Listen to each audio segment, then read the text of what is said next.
నా ప్రియమైన యూట్యూబ్ కుటుంబానికి నా హృదయపూర్వక నమస్కారం.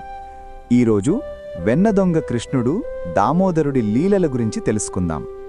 బృందావనంలోని గోకులం గ్రామం ఆనందంతో కళకళలాడుతుండేది. ఆ ఆనందానికి కారణం ఒక చిన్నారి కృష్ణుడు. చిన్నప్పట్నుంచే కృష్ణుడు చాలా చిలిపివాడు.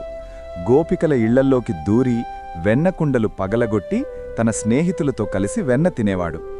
గోపికలు కోపంగా వచ్చి యశోదమ్మకు ఫిర్యాదు చేసేవారు.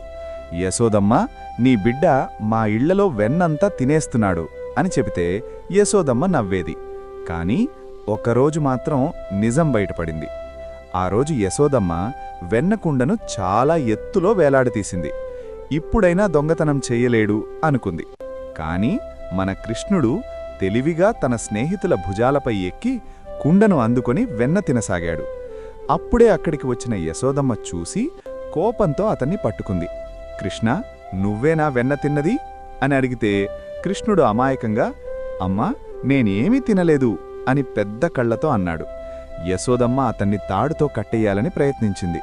కాని ఆశ్చర్యమేమిటంటే ఎంత తాడు తెచ్చినా 2 వేళ్లు తక్కువగానే వచ్చేది. మరొక తాడు తీసుకొచ్చి కట్టింది. మళ్లీ 2 వేళ్లు తక్కువ.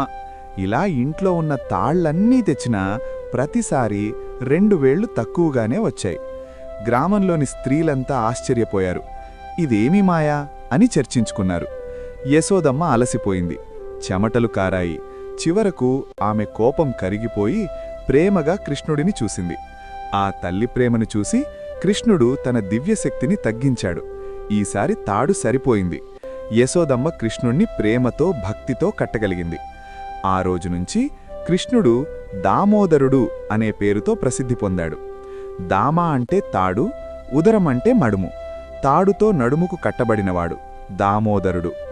ఈ లీలలో ఒక గొప్ప సందేశం ఉంది. దేవుడిని శక్తితో కాదు, ప్రేమతో మాత్రమే బంధించగలం. ఈ వీడియో మీకు నచ్చినట్లయితే లైక్ చేసి సబ్స్క్రైబ్ చేసుకోండి. జై శ్రీకృష్ణ.